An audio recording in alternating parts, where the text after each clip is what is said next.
President, will Jamal Khashoggi's case affect the way you deal with MBS or other Saudi officials? We have to see what happens. A lot of work's being done on that, and we're going to have to see what happens. I don't like stopping massive amounts of money that's being poured into our country.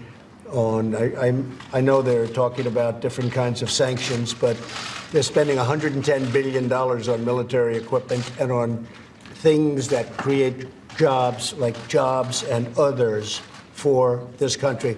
I don't like the concept of stopping an investment of $110 billion into the United States. Because you know what they're going to do? They're going to take that money and spend it in Russia or China or someplace else. So I think there are other ways. If it turns out to be as bad as it might be, there are certainly other ways of handling the situation. But I will tell you up front right now, and I'll say it in front of senators, they're spending $110 billion purchasing military equipment and other things. If we don't sell it to them, they'll say, well, thank you very much. We'll buy it from Russia, or thank you very much. We'll buy it from China.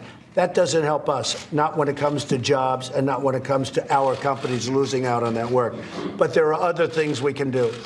Let's find out what the problem is first, okay? Sanctions, in that case, you oppose sanctions against I would not be in favor of stopping a country from spending $110 billion, which is an all-time record, and letting Russia have that money and letting China have that money, because all they're going to do is say, that's okay. We don't have to buy it from Boeing. We don't have to buy it from Lockheed.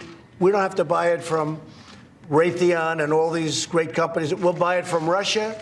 We'll buy it from China. So what good does that do us? There are other things we can do. Well, do you think they should pay